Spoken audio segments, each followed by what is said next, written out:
Bonjour mes élèves, maintenant on va entamer un chapitre important de la GRH, c'est la rémunération. La rémunération est un outil de gestion qui permet de contrôler les coûts relatifs au personnel, de remonter le moral des employés et de réduire le taux de rotation. Un système de rémunération formelle constitue un moyen de récompenser les personnes pour leur participation au succès de l'entreprise, tout en veillant à ce que la firme reçoive un rendement équitable du capital investi dans la paye des employés. Les questions qui s'imposent dans ce chapitre: comment alors établir un système de rémunération efficace? Comment rendre la rémunération, placée souvent au centre des conflits de répartition du surplus, un instrument de motivation pour le personnel et de rentabilité pour l'entreprise? La politique de rémunération. La rémunération à la fois un revenu des apporteurs de travail et un coût pour l'organisation qui constitue souvent son principal poste de dépense. Les objectifs d'une politique de rémunération.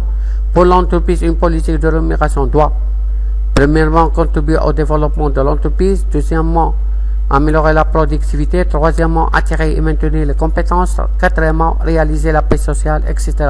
Pour le salarié, une politique de rémunération doit garantir un moyen de vie, satisfaction des besoins matériels, personnels ou familiaux, garantir son insertion sociale, être sécurisante, être équitable, être transparente, une satisfaction de la part de l'organisation qu'elle emploie. Les contraintes pesant sur la rémunération. Il y a des contraintes juridiques. La dénomination des salaires s'opère dans une assez grande liberté du point de vue légal et contractuel. En effet, les contraintes qui s'imposent aux décideurs sont relativement peu significatives dans la mesure où ils imposent des seuils minimums et non des taux. On distingue notamment respect du salaire minimum, SMIC et SMAC, symbole de développement d'une protection sociale en matière de revenus. Obligation de verser le travail égal, un salaire égal sans discrimination de sexe. Au plan de la branche, respect le cas échéant des dispositions des conventions collectives organisant les rémunérations. Les contraintes économiques. Un système de rémunération repose sur un triple équilibre. Premièrement, la rationalité budgétaire. Le versement des salaires constitue l'un des principaux engagements financiers que l'entreprise s'efforce de maîtriser.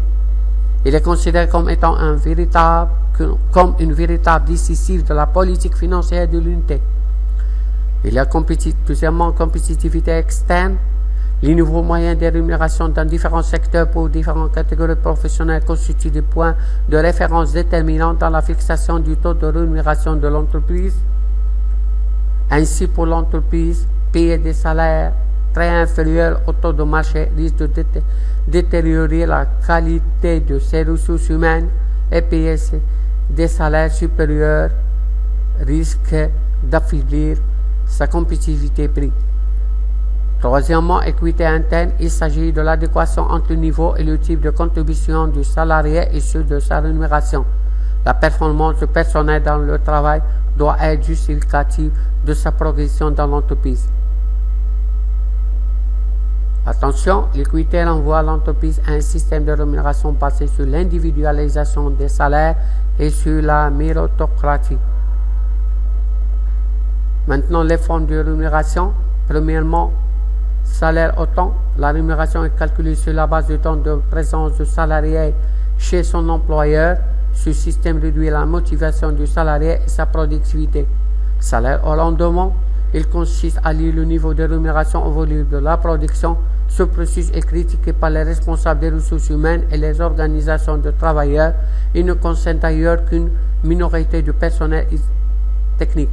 En effet, l'évolution du système de rémunération, la remise en cause du modèle taylorien et plus généralement l'évolution des relations sociales ont conduit au cours de la dernière décennie à l'imitation du recours à la rémunération au rendement.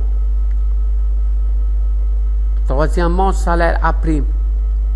Dans ce cas, les entreprises tentent de renforcer les performances individuelles et collectives des salariés et lient le salaire de l'individu à la qualité de son travail. La politique salariale de l'entreprise vise donc à verser des primes individuelles ou collectives aux salariés destinées à reconnaître le résultat positif d'un travail personnel ou collectif. Les formes de participation. il y a l'intéressement. C'est un mécanisme facultatif mis en place pour motiver le personnel et l'intéresser à la performance de l'entreprise. Il conditionne un objectif à atteindre par l'entreprise, chiffre d'affaires, bénéfices, et fait l'objet d'un accord entre l'entreprise et les salariés ou leurs représentants. Cet accord fixe notamment la formule de calcul et des modalités de répartition. Deuxièmement, la participation au résultat de l'entreprise. C'est une formule qui permet d'associer le personnel à l'enrichissement patrimonial de l'entreprise.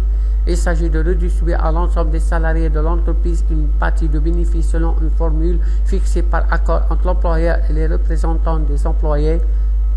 La somme ainsi calculée nommée réserve spéciale de participation est ensuite placée en fonds commun de placement ou sur un compte bloqué pour une durée minimum de 5 ans. C'est le cas de la France.